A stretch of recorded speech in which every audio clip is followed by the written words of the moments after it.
Pacific Nations Cup, game 2 of round 2, folks. It is the Canadians up against the Japanese, and the Japanese ended up walking away with a big win. 57-15 is a proper hiding. But believe it or not, if you didn't watch it, this game was 17-10 at halftime. It was proper game on. And this is Canada without the likes of Tyler Ardron and Evan Olmsted have gone back to their clubs.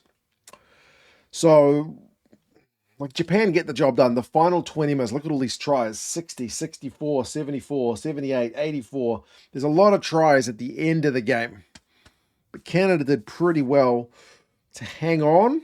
But eventually the Japanese scrum started turning the screws.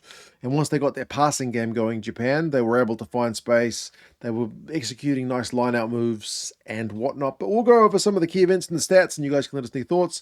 If you've been watching the Pacific Nations Cup, subscribe to the channel because we're covering it here on this channel, 2 Cents Rugby.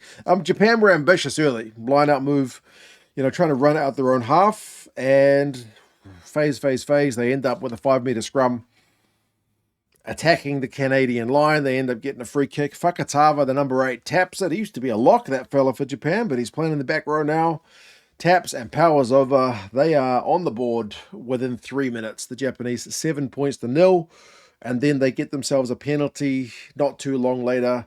I felt like the penalty, which made it 10-0, was a little bit of a win for the Canadian defense because they had been under lots of pressure. And the fact that the Japanese opted for the 3 was a little bit of a psychological win for the Canadian defenders being able to hold them out. But to be fair, both sides were making errors.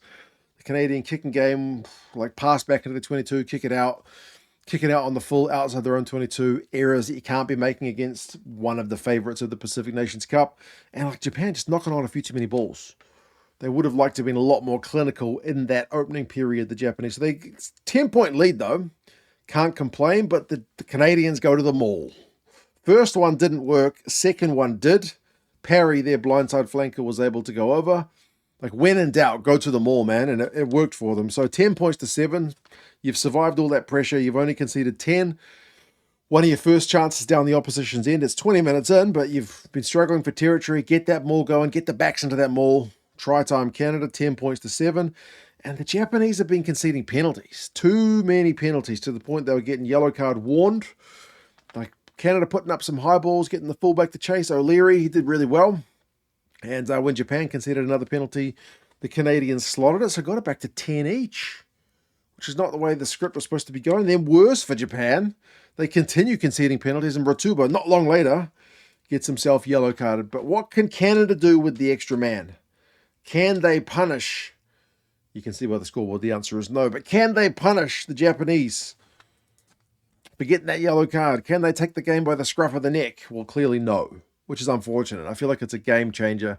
I say unfortunate, it's I would have loved to see the Canadians get in front and put a bit of pressure on Japan. I don't know if they would have won it given the scoreline somehow. I think even if Japan had been 10, 15 points behind, they'd probably still find a way to come back and win it because their scrum was really bossing it at the end. But they don't even get that because Japan shows some real resilience, and despite the fact that they're a man down, it's them that start getting the power carries going on, and it's finished off after a bunch of phases by that man Warner Dearns, who was captain for this one.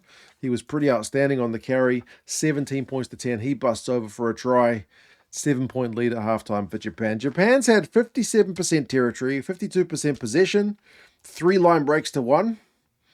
But it's only a 7-point game, and they've conceded 8 penalties to 4. So that's a problem for Japan. And their lineout's been a little bit shaky as well.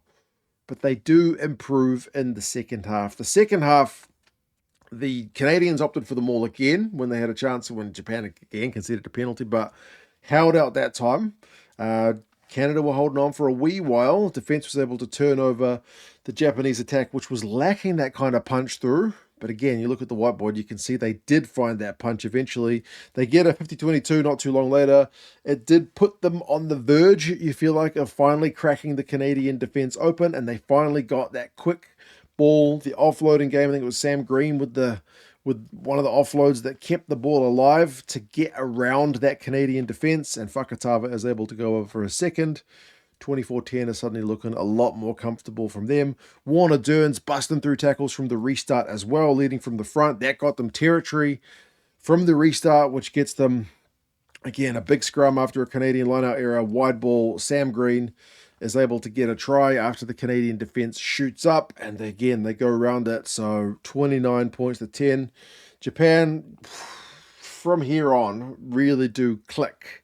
And it just becomes apparent that there's a bit of a gulf between the sides, I guess.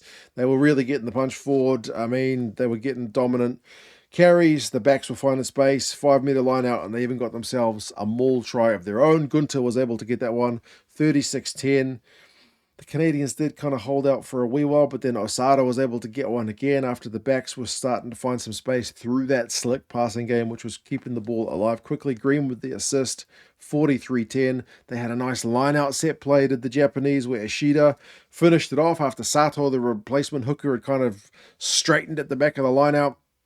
It's a pretty sweet one. The coaches enjoyed that one. Training field moved that one, 50 points to 10. Canada, though, did get what looked to be last try wins kind of try through McHale, their own replacement hooker. A bit of a soft obstruction penalty for Japan. That's like the one work on for Japan. You would say, oh, man, your penalty count was too high, and some of them were just silly.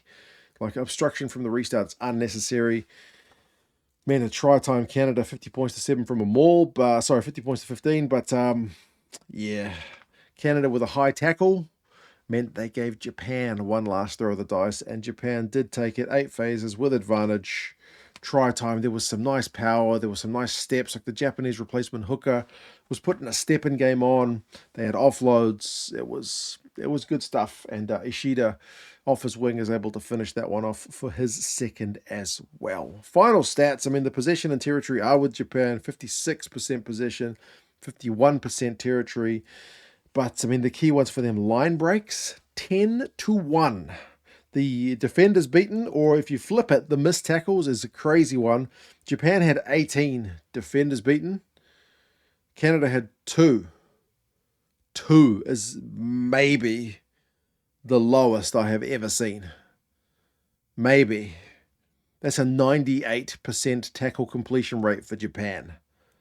That's like they made 105, so it's not like they didn't have to make any tackles. That is a crazy, crazy number.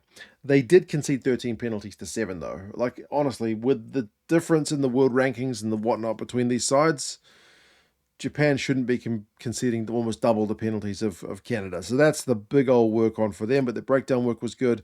And Lucas Rumble said at the end of the game, the captain for Canada, coughed up too much ball, man. Turnovers conceded as 20-12, so you can't be doing that. You're giving Japan way too many opportunities. Gunter for Japan, the loose forward, 3 turnovers, 1. He was the top tackle with 14.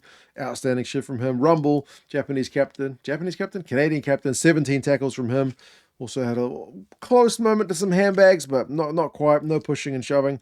Green 3-line breaks. Ishida 3-line breaks. Dern's 4 defenders beaten, which is more than the entire Canadian team. But yeah, that's round 2 of the Pacific Nations Cup done. If you haven't seen the Fiji game against Tonga, we wrapped that one up as well. But yeah, Japan looking pretty strong. They play the United States next week, which is also going to be a pretty interesting one. But you guys let us know your thoughts on the game. Do you see it as just being Fiji, Japan in the final? Can you see a champion just yet, or is it too early to say? Subscribe to the channel, like I said. Take care, and I'll talk to you guys again soon. See you later.